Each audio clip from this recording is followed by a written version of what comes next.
거룩하신 살아계신 하나님, 주의 성호를 찬양합니다. 이 어지러운 난국 속에서, 전 세계 코로나19 팬데믹 속에서 우리가 부질없는 목숨을 유지하는 것이 아니라 진정 우리가 살아야 할 목표가 있고 이 땅에서 남겨진 이유가 반드시 있음을 믿사오니 하나님의 그 부르심의 소명을 오늘 이 시간 우리가 깨닫게 하여 주시옵소서. 아멘. 진정으로 하나님의 음성을 듣는 주의 놀라운 역사의 시간이 되도록 축복하여 주시옵소서. 아멘. 모든 듣는 자와 전하는 자에게 성령 하나님께서 강권적으로 역사하여 주시기만을 간절히 바라고 나오며 우리 구주 예수 그리스도 이름으로 기도 올려옵나이다. 아멘. 아멘. 네, 다시 한번 제가 오늘 말씀 너무나 중요한 말씀입니다. 한번 봉독하겠습니다. 시편 121편 5절 눈물을 흘리며 씨를 뿌리는 자는 기쁨으로 거두리로다. 울며 씨를 뿌리러 나가는 자는 정령 기쁨으로 그 단을 가지고 돌아오리로다. 아멘. 네. 오늘 이 제목 눈물의 씨라는 제목을 가지고 우리가 함께 은혜를 나누고자 합니다. 사랑하는 성도 여러분, 여러분은 날마다 기쁨의 성공적인 삶을 살아가고 있습니까? 사람이 살면서 과연 몇 번 정도 눈물을 흘릴까요? 옛말에 남자는 일생에 꼭 3번 울어야 한다고 누차에 전해져 내려오는 어거지적인 그러한 이야기가 있는데 그것은 태어날 때와 부모님들이 돌아가실 때 그 외에는 절대로 눈물을 보여서는 안 된다.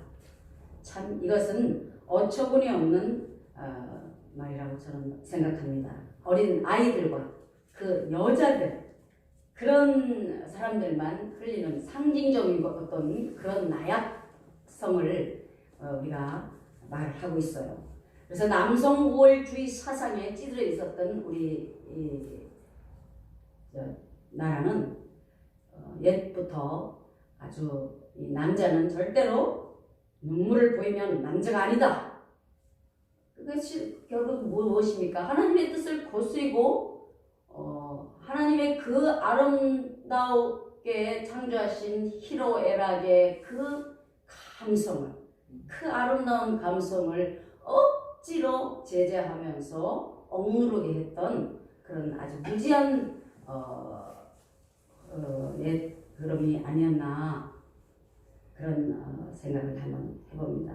결국은 그것은 교만에서 시작하는 어떤 사탄의 하나의 또한 역사라고도 우리가 볼 수가 있습니다. 오늘 이 본문 말씀은 이스라엘 백성이 포로에서 해방을 받고 너무나 벅찬 감정과 기쁨과 그런 감격 속에서 노래하는 시인데요. 이 포로 생활의 암울함 속에서 날마다 하나님께 살려달라고 이스라엘을 회복시켜달라고 울부짖으며 눈물로 부르짖었던 지난 날을 돌아보며 오늘의 해방을 너무나 기뻐하며 감사하는 내용이다 이 말씀입니다. 예, 우리 이 땅에서도 해방이라는 참 엄청난 기쁨과 감격의 맛을 한번 우리가 보았을 것입니다. 그래서 오늘 제가 이 눈물에 대한 주제를 정확하게 짚고 왜 우리가 울지 않으면 안 되는가? 특히 하나님의 성도들이 눈물이 메마르고서는 어떻게 구원을 받을 수 있겠느냐에 대해서 제가 심도적으로 한번 짚어 넘어가고자 합니다. 눈물의 본질을 제가 그래서 살펴보니까 이 눈물은요 사랑이 없는 사람은 절대로 눈물이 나올 수가 없겠더라고요. 그래서 이 본능적인 사랑, 즉 아카페적인 그런 하나님의 사랑의 긍휼의 그 바탕이 없는 사람은 눈물이 메마를 수밖에 없겠더라고요.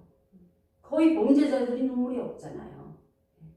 그래서 이 사랑의 본질을 가진 사람만이 눈물을 많이 흘리고 그 눈물을 통해서 모든 울분을 드러내고 자신을 사랑함과 또 남을 사랑하는 이타적인 그 사랑을 나타내고 표현한다라는 사실입니다. 그것이 진정 하나님께서 우리에게 주신 그 아름다운 본성, 그 감성의 표현, 그것을 참으로 자유롭게 은혜롭게 눈물로서 내 표현, 내 마음, 내 모든 진심을 전달하는 데 있어서 내 마음이 슬플 때는 슬픔의 눈물, 또 내 마음이 감동적일 때는 감격의 눈물, 또 우리가 기쁠 때에도 기쁨의 눈물이 쏟아나올 때가 있지 않습니까? 또 존재적인 행위라고도 우리가 말씀을 드릴 수가 있습니다. 우리가 살아있다는 증거 아니겠습니까? 이 눈물은 네? 죽은 자가 어떻게 눈물을 흘릴 수가 있겠습니까? 내가 살아있다라는 이 표현, 참 모든 이 세상의 만물 앞에서 내 존재감을 나타내고 삶의 의미를 부여하고 나를 알리는 그러한 표현이 바로 눈물이다 라고 저는 말씀드리고 싶습니다. 또 네 번째로는 이 눈물은요 치료의 역사가 있다. 예. 마지막 암병동에 가보면 참 이 남은 가족들과 그 운명하시는 그 암 환자들을 보면 서로 눈물로서 이별을 고하며 눈물로서 서로 마지막을 작별을 인사를 나눈다라는 것입니다. 눈물이 없는 이별은, 눈물이 없는 죽음은 일평생 그 사람에게 한으로 남는다는 것입니다. 보세요. 우리가 세월호 사건을 잘 압니다.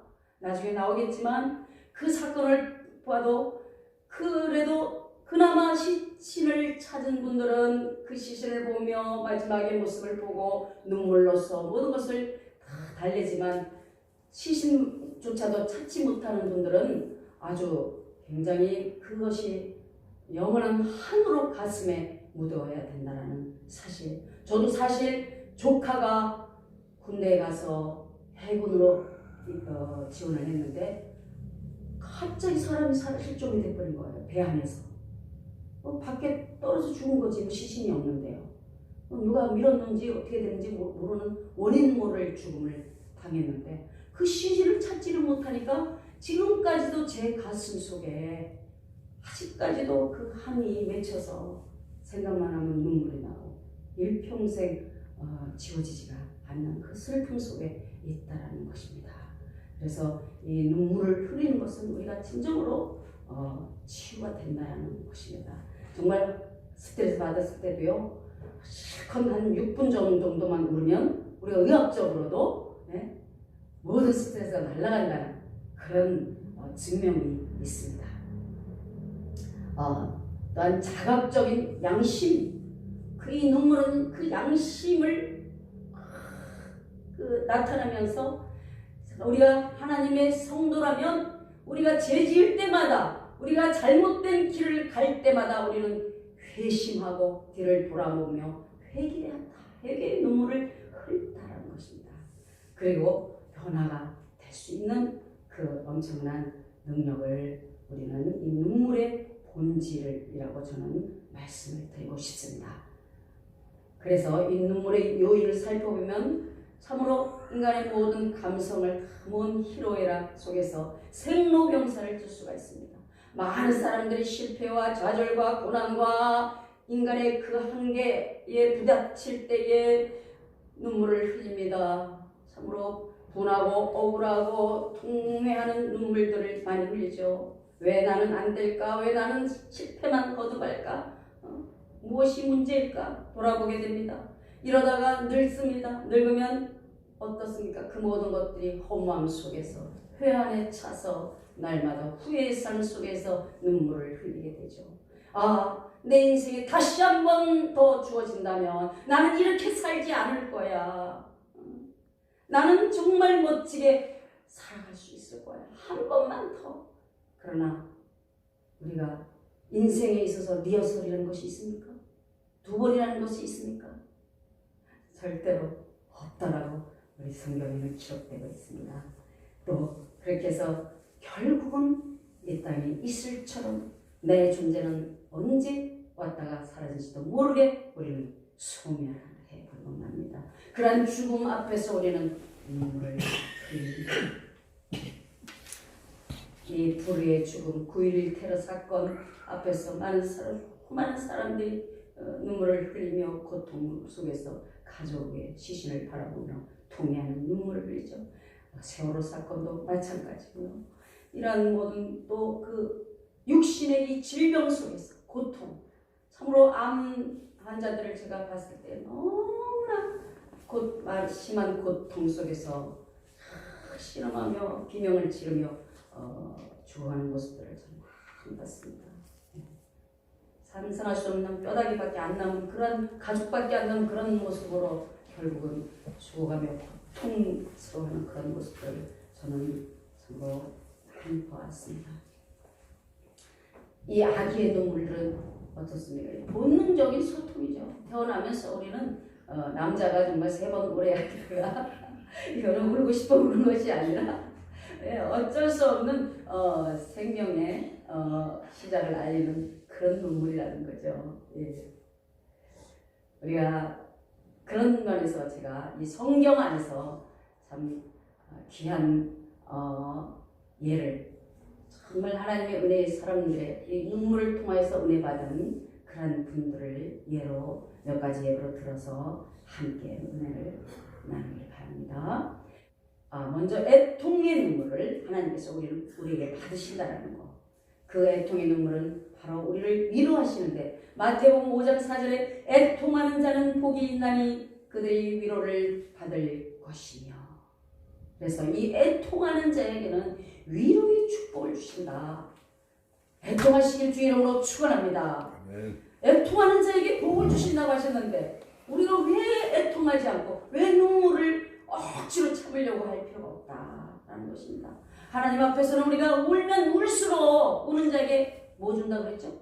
우는 아이에게 뭐 준다고 그랬죠? 우는 아기에게 젖 준다. 할렐루야. 더 하나님께서 더 그 우는 자에게 관심을 가지면 가지시지 절대로 우는 자를 시끄럽다고 등을 돌리시는 하나님이 아니시다라는 말씀입니다. 사랑의 하나님 앞에서 많이 오늘부터 많이 우시길 바랍니다. 저는 날마다 엎드려 기도할 때마다 이 말씀만 한마디만 해도 눈물이 펑펑 쏟아집니다. 너무너무 애통의 눈물과 감사의 눈물과 기쁨의 눈물 뒤범벅이 돼서 그런 또 성도들의 기도를 할 때는 안타까움의 눈물. 그러나 오늘 이 욥을 볼 때에 욥은 의인이라고 했어요. 아무 죄도 짓지 않은 이 의인에게도 이런 저주의 갑작스러운 저주가 닥칠 수 있다는 거. 저와 여러분이 아무리 이 땅에서 이롭게 살려고 노력하고 하나님 말씀대로 살아가고 있다 해도 우리에게는 피치 못할 문제와 사건, 사고가 생길 수 있다는 말씀입니다. 그럴 때는 어떻게 됩니까? 이 욥은 애통의 눈물을 흘렸어요. 욥기 16장 16절에 내 얼굴은 울음으로 붉었고 내 눈꺼풀에는 죽음의 그늘이 있구나. 얼마나 울었으면 온 얼굴이 다 그냥 피멍이 들 정도로 붉었다는 것입니다. 그러나 이 애통함도 모르고 그 욥의 속사정도 모르고 욥의 세 친구 빌닷 엘리바살 이런 사람들이 세 친구가 와서 욥을 정죄합니다. 아무리 욥 네가 의롭게 살았다 할지라도 뭔가 석연치 않은 부분이 있을 것이며 뭔가 네가 잘못한 부분이 반드시 있을 것이다. 그러니까 이런 일이 생기지. 우리가요 꼭 무슨 어떤 죄를 지어서만이 우리가 고난을 받는 것다기보다는 물론 내 죄로 인하여 받는 고난도 있지만 아무렇지 않은데 우리가 신앙생활 잘하고 있을 때에도 불의의 사고가 일어날 수도 있고 참으로 우리가 감당할 수 없는 그런 엄청난 비극적인 일이 우리에게 닥칠 수도 있다는 사실입니다. 그럴 때 우리는 이 욥을 통해서 우리가 이 믿음을 본받아야 될 줄로 믿습니다. 그러나 이 욥은 자기가 잘못한 것이 없음에도 불구하고 존재 자체가 우리에게 주신 우리는 이미 에베소서 2장 2절에 진노의 자녀라고 하셨기 때문에 나면서부터 우리는 본질상 진노의 자녀라는 그 자체만으로도 우리는 하나님 앞에 날마다 참으로 회개의 마음으로 나아가야 되기 때문에 이 욥은 회개를 합니다. 그래서 욥기 42장 6절에 그러므로 내가 스스로 거두어 드리고 이 모든 저주와 환난과 고난과 고통과 괴로움 인간 이하의 자신의 모습을 바라보며 그 헌대를 기왓장으로 벅벅 긁으며 죽음만을 기다리면서 또 하나님을 원망하지 아니하고 자기가 태어난 그 태를 오히려 원망 모든 그 사건 그 현실을 다 스스로 거두어들이고 인정했단 말이에요. 그리고 티끌과 제 가운데서 회개하나이다. 회개를 그냥 했겠습니까? 그 처참한 자신의 몰골을 바라보며 얼마나 눈물로 통해 회개를 했겠습니까? 결국은 이 사탄을 통한 하나님의 시험에 이깁니다. 할렐루야. 이런 욥의 삶을 사시기를 주의 이름으로 축원합니다. 그래서 이 욥은 갑절의 축복을 받습니다. 42장 12절 13절에 여호와께서 욥의 말년에 욥에게 처음보다 더 복을 주시니 그가 양 14,000과 낙타 6,000과 소 1,000결이와 암나귀 1,000을 두었고 또 아들 7과 딸 3을 두었으며 이런 엄청난 축복을 다시 받고 모든 회복을 하게 됩니다. 두 번째는 다윗을 예로 들어보겠습니다. 이 다윗 또한요, 저와 여러분이 잘 아시듯이 눈물의 사람입니다. 일평생 반평생을 거의 이 사울 왕에게 쫓기며 그 생명의 위협을 날마다 느끼며 사망의 음침한 골짜기와 고통 속에서 죽음의 두려움 속에서 눈물로 사는 사람이 바로 다윗입니다. 시편 39편 12절 말씀에 여호와여 나의 기도를 들으시며 나의 부르짖음에 귀를 기울이소서. 내가 눈물을 흘릴 때에 잠잠하지 마옵소서. 나는 주와 함께 있는 나그네이며 나의 모든 조상들처럼 떠도나이다. 이 떠돌이 인생 참으로 한 평의 땅도 자신이 정착할 수 있는 땅의 모습을 바라보며 얼마나 탄식의 눈물을 날마다 흘렸겠습니까? 오죽하면 얼마나 많은 눈물을 흘렸으면 이 다윗은 자신의 눈물병까지 지금 논하고 있습니다.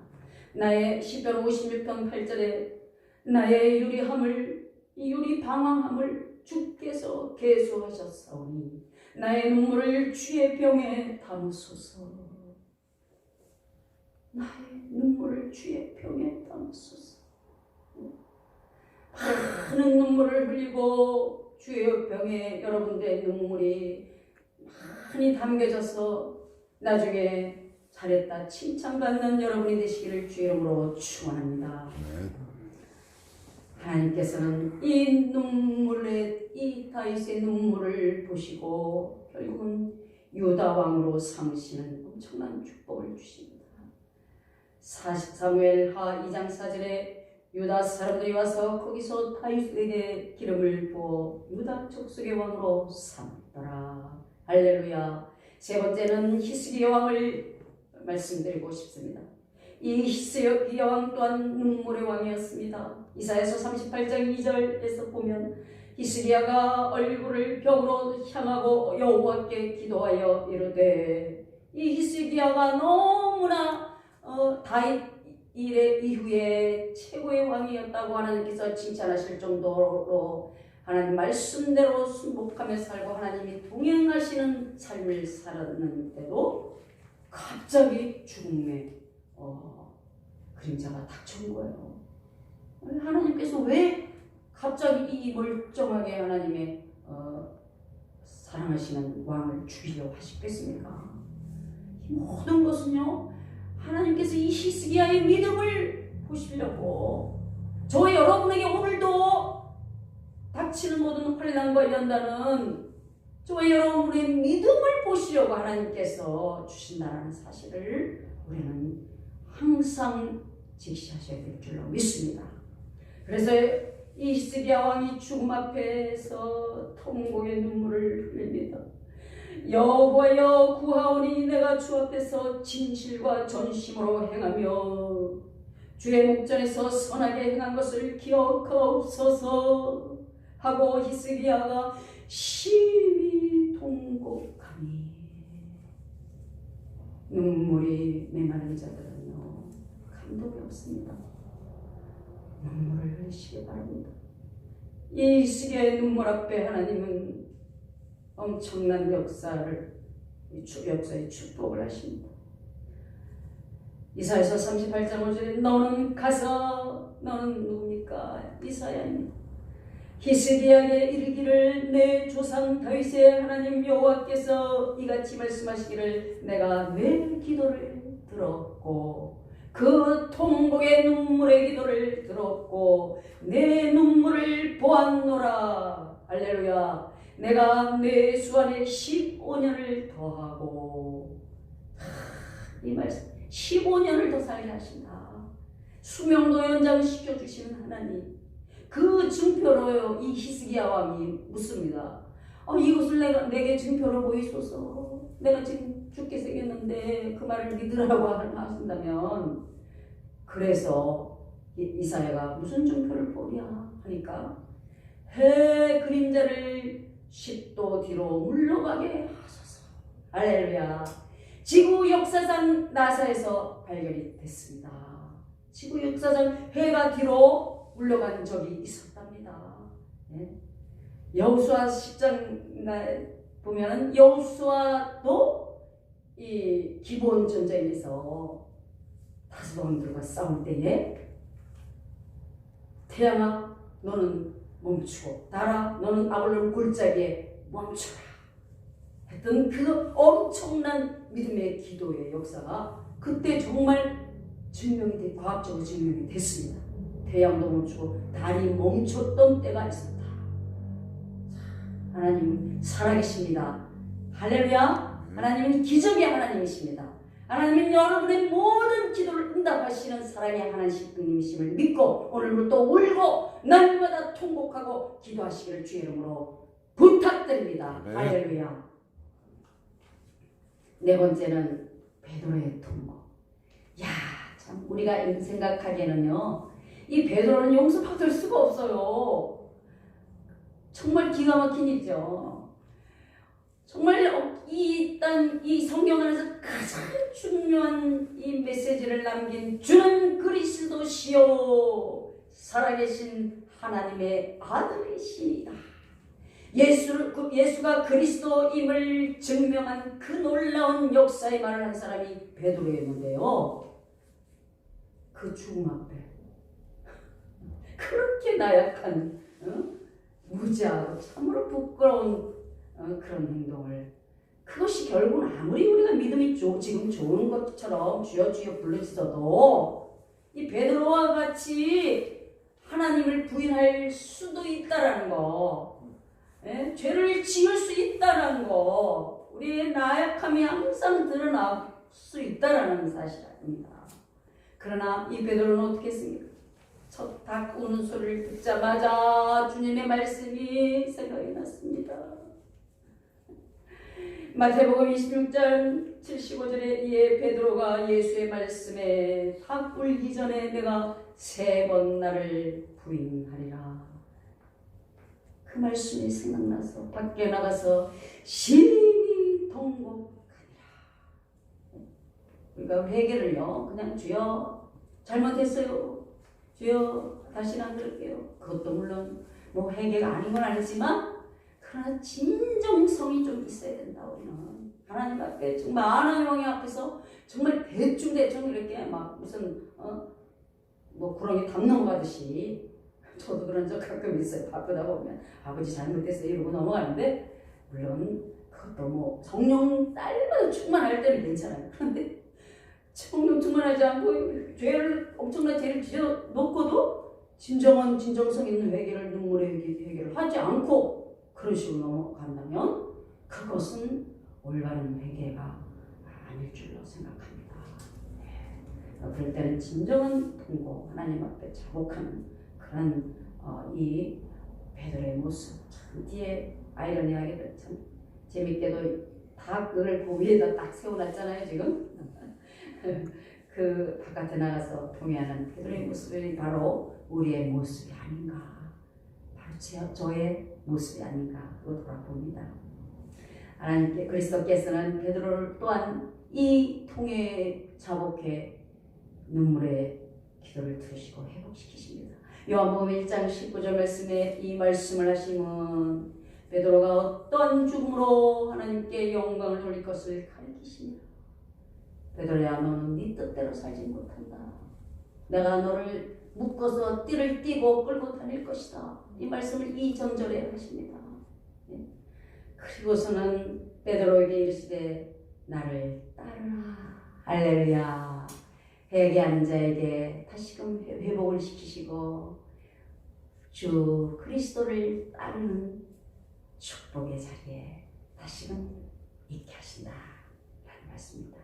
우리가 너무나 잘 아는 향유를 깨뜨린 한 여인의 눈물, 자신이 진정으로 지인이라는 것을 깨달았기 때문에 이 누가복음 7장 37절 이하에 보면 그 동네에 죄를 지은 한 여자가 있어 예수께서 바리새인의 집에 앉아 계심을 알고 향유 담은 옥합을 가지고 와서 예수의 뒤로 그 발 곁에 서서 울며 눈물로 그 발을 적시고, 얼마나 눈물을 많이 흘리면 그 발을 적실 정도가 되겠습니까? 뭐 그냥 눈물샘이 터진 겁니다.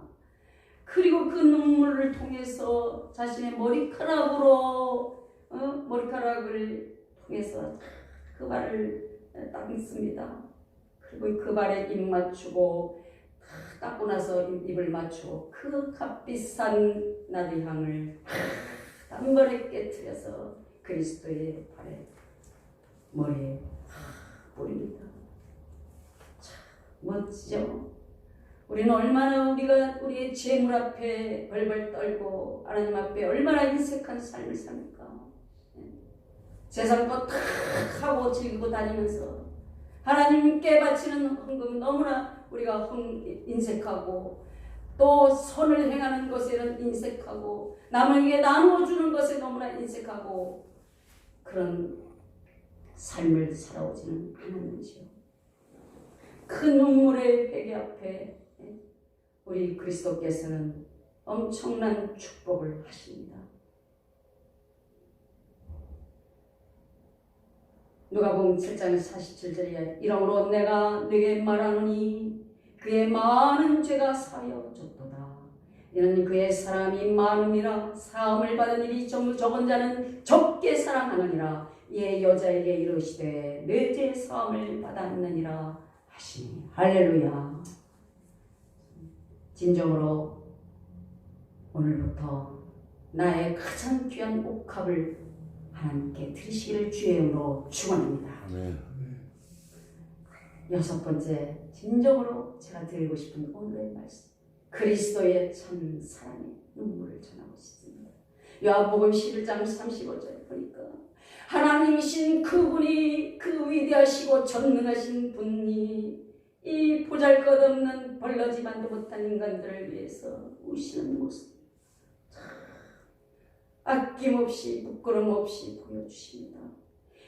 요한복음 11장 35절 예수께서 그가 우는 것과 지금 나사로가 죽었고 그 나사로의 죽음을 통하여 마리아가 예수께 울며 주께서 오셨더라면 내 오라비가 살았을 텐데요 하는 그 눈물 앞에 말씀하십니다. 그가 우는 것과 또 함께 온 유대인들이 우는 것을 보시고 심령에 비통히 여기시고 불쌍히 여기사 이러시되 그를 어디 두었느냐 이르되 주여 와서 보옵소서 하니 예수께서 눈물을 흘리시더라. 주님도 이렇게 눈물을 흘리시는데 눈물의 샘이 오늘부터 터지시기를 주의 이름으로 축원합니다. 이 그리스도의 통곡은 히브리서 기자가 증명합니다. 5장 7절에 그는 육체에 계실 때에 자기를 죽음에서 능히 구원하실 이에게 심한 통곡과 눈물로 간구와 소원을 올렸고 그의 경건하심으로 말미암아 들으심을 얻었느니라.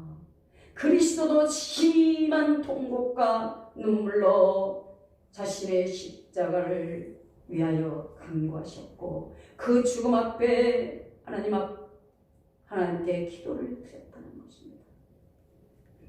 어떤 기도를 하셨습니까? 마태복음 26장 38절 이하에 내 마음이 매우 고민하여 죽게 되었으니 너희는 여기 머물러 나와 함께 깨어있으라 하시고 조금 나아가서 얼굴을 땅에 대시고 엎드려 기도하여 이르시되 내 아버지여 만일 할만하시거든 이 잔을 내게서 지나가게 하옵소서.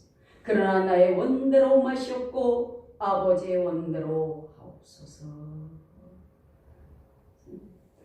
내 마음이 매우 고민하여 죽게 되었으니 참 제자들 앞에서도 자신의 나약함 완전한 인간으로 오신 그 인성을 보여주셨다. 우리가 강한 척하는 거요. 우린 한 사람도 강한 사람이 없어요 사실은. 그런데 강한 척하죠. 잘난 척하고 내가 모든 것을 다 가진 척. 얼마나 우리가 강한 척합니까? 약해야 됩니다. 하나님 앞에서 약할수록 좋습니다. 하나님 앞에는 울수록 좋습니다. 어린아이 같이 매달리는 젖달라고 매달리는 어린아이 같이 울어야 된다는 것입니다. 주께서는 몸소 이렇게 눈물을 보이시며 인간의 이 눈물에 대한 담의성을 우리에게 보여주신 것입니다. 그래서 매우 고민하여 죽게 되었으니 너희도 여기서 기도해라 나를 위해서. 그러나 기도합니까? 안 합니다. 그냥 슬퍼하다가 그냥 뻑뻑뻑 졸다가 잡니다. 제가 보니까요, 참 예수님께서 뭐 다른 사진을 보면 항상 이 고개를 이렇게 하늘로 이렇게 바라보시고 한 그런 사진들은 그림들은 많은데 진짜 예수님의 기도하신 것은 그런 모습이 아니에요. 보세요. 얼굴을 땅에 대시고 엎드려 땅에 그 흙바닥에 엎드려 기도했다. 그리고 다른 절에 보면 무릎을 꿇고 그 악당한 그 흙바닥에서 무릎을 꿇고 얼굴을 땅에 대셨다.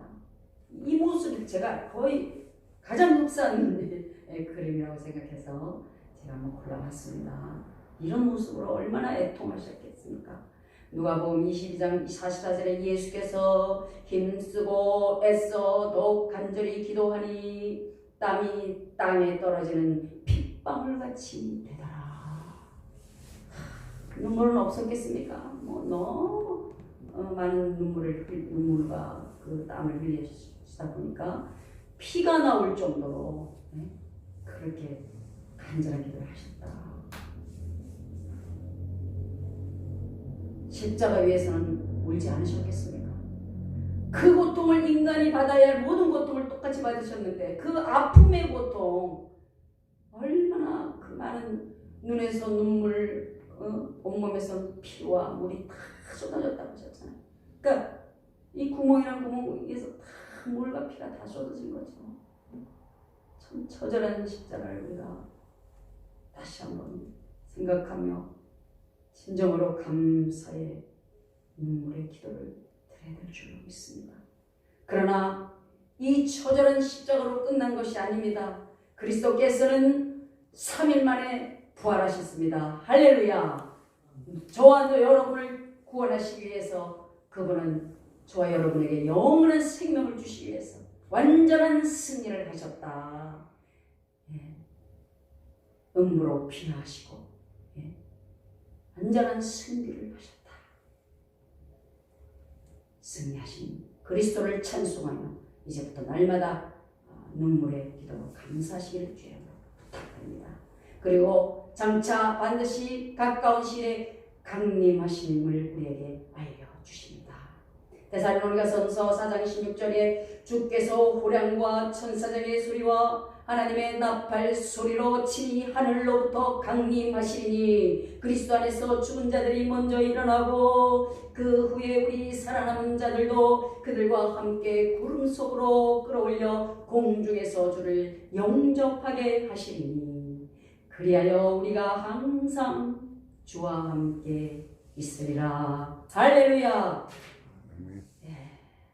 공중으로 끌어올려 가시는 여러분이 다 되시기를 주의 이름으로 축원합니다. 그러려면 우리가 어떻게 살아야 되겠습니까? 자, 이제부터는 진정으로 눈물의 회개만이 구원의 길이다 라고 말씀드립니다. 마태복음 1장 15절에 이르시되 때가 찼고 하나님의 나라가 가까이 왔으니 회개하고 복음을 믿으라 하시더라. 이사야서 13장 6절에 우리가 먼 나라에서 하늘 끝에서 왔으며 곧 여호와와 그의 진노의 병기라 온 땅을 멸하려 함이로다. 너희는 애곡할지어다. 여호와의 날이 가까웠으니 전능자에게서 멸망이 임할 것이미로다. 할렐루야. 절대로 멸망받지 않고 날마다 눈물의 기도로 눈물의 회개로 승리하시기를 주의 이름으로 부탁드립니다. 그래서 저는 여러분에게 부탁드리고 싶은 말씀이 오늘의 가장 중요한 핵심 5가지 눈물의 씨를 뿌려야 된다. 시편 126편 5절에 이하에 보면 오늘 본문의 말씀 눈물로 씨를 뿌리는 자는 기쁨으로 단을 거두리로다. 첫 번째 무슨 씨를 뿌려야 되느냐? 믿음의 씨를 뿌려야 된다라는 사실입니다. 할렐루야. 저와 여러분이 살아가는 동안에 주님 오시는 그날까지 반드시 진정한 믿음의 삶을 살아간다면 핍박과 환난이 따를 것입니다. 그러한 모든 핍박도 환난도 능히 이기고 승리하시기를 주의 이름으로 부탁드립니다. 끝까지 믿음을 지키시길 바랍니다. 두 번째는 회개의 씨를 뿌리시길 바랍니다. 우리는 날마다 그리스도 앞에서 돌아서면 회개하고 돌아서면 회개하고 왜냐하면 돌아서면 죄짓고 돌아서면 죄짓기 때문에 우리는 순간순간 초마다 우리는 회개해야 된다. 그래야만이 언제 들이닥칠지 모르는 그 나팔 소리 그리스도의 강림이 임하실 때 우리는 들받을 수 있다는 것입니다. 할렐루야. 그리고 세 번째는 구원의 확신의 씨를 뿌려라. 할렐루야. 사탄은 끊임없이 저와 여러분을 시험하고 구원의 확신에서 멀리하고 내가 이렇게 해서 내가 구원받을 수 있을까? 의심하게 만듭니다. 절대로 그럴 때마다 그 흑암을 꺾으시고 나는 하나님의 백성이요 나는 하나님의 자녀요 나는 구원받았다. 할렐루야. 날마다 선포하시기를 주의 이름으로 축원합니다. 그런 영적 전쟁을 해야 된다는 것입니다. 네 번째로는 감사의 씨를 부르십시오. 눈물의 감사의 씨. 이 모든 것들이 다 눈물이 전제로 한 씨앗입니다. 날마다 찬송하십시오. 우리의 삶 가운데에 고난과 환난과 기쁨과 슬픔과 어떤 희로애락이 닥친다 할지라도 그때마다 감사하십시오. 그러면 반드시 기적의 역사가 일어날 줄로 믿습니다. 할렐루야. 다섯 번째로는 그러한 모든 우리의 믿음과 회개와 구원의 확신 속에서 그 감사 속에서 나만 구원받을 것이 아니라 내 사랑하는 가족과 형제와 이웃 친척 모든 주위 사람들에게 하나님의 증인이 됐다. 그리스도의 증인이 되시길 주 이름으로 부탁합니다. 너희는 먼저 그의 나라와 의를 구하라. 오직 성령이 너에게 임하시면 너희가 권능을 받고 예루살렘과 온 유대와 사마리아와 땅끝까지 이르러 내 증인이 되리라. 할렐루야. 그런 성령 충만한 삶이 사시기를 부탁드립니다. 결국은 성령의 기름 등불을 준비할 때에 우리는 거룩한 그리스도의 신부가 될 수 있다라는 말씀입니다. 계시록 21장 4절에 그럴 때 주님께서 오셔서 모든 눈물을 그 눈에서 씻기심에 다시 사망이 없고 애통하는 것이나 곡하는 것이나 아픈 것이 다시 있지 아니하리니 처음 것들이 다 지나갔음이라. 아멘. 믿으시기 바랍니다. 저와 여러분의 눈물 그날 주님 오시는 그날까지 계속 오시기 바랍니다. 오는 자에게 축복이 임할 줄 믿습니다. 그래서 오늘 이스라엘 백성들이 해방을 받고 얼마나 기뻤으면 시편 126편 2절로 돌아갑니다. 이것이 결론입니다. 이 땅은요 정말 이 지구 전체가 이 사탄의 포로의 삶이라고 저는 생각합니다. 그래서 이 속에서 우리는 끝까지 싸우고 눈물로 애통하고 애곡하고 끊임없는 영적 전쟁을 할 때에 비로소 영원한 생명의 해방, 그리스도의 생명의 성령의 법으로 말미암아 우리를 해방해 주실 줄 믿습니다. 할렐루야. 그럴 때에 시편 126편 2절 말씀에 오늘 이스라엘 백성이 해방받고 얼마나 기뻤으면 그때에 우리 입에는 웃음이 가득하고 할렐루야 우리 혀에는 찬양이 찼었도다. 그때에 문나라 가운데서 말하기를 여호와께서 그들을 위하여 큰 일을 행하셨다 하였도다. 여호와께서 우리를 위하여 큰 일을 행하셨으니 우리는 날마다 기쁘도다. 할렐루야.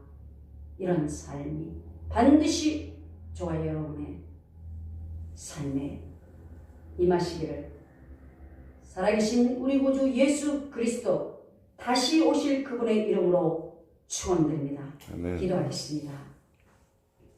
오 사랑의 하나님, 눈물의 하나님, 우리에게 눈물을 주시고 눈물의 기도로 우리를 구원하신 하나님 진심으로 감사합니다. 오늘부터 눈물의 삶이 되게 하시고 눈물의 발걸음이 되게 하시고 참으로 이웃을 위하여 울고 우리 가족을 내 형제를 위하여 울게 하시고 끝까지 믿음을 지켜 그리스도의 거룩한 신부로서 우리 주 예수 그리스도께서 강림하실 때에 잘했다 칭찬받는 복받는 믿음의 삶이 다 되도록 하나님의 성도들을 축복하여 주시옵소서. 살아계신 우리 구주 예수 그리스도 이름으로 기도드리옵나이다. 아멘. 아멘.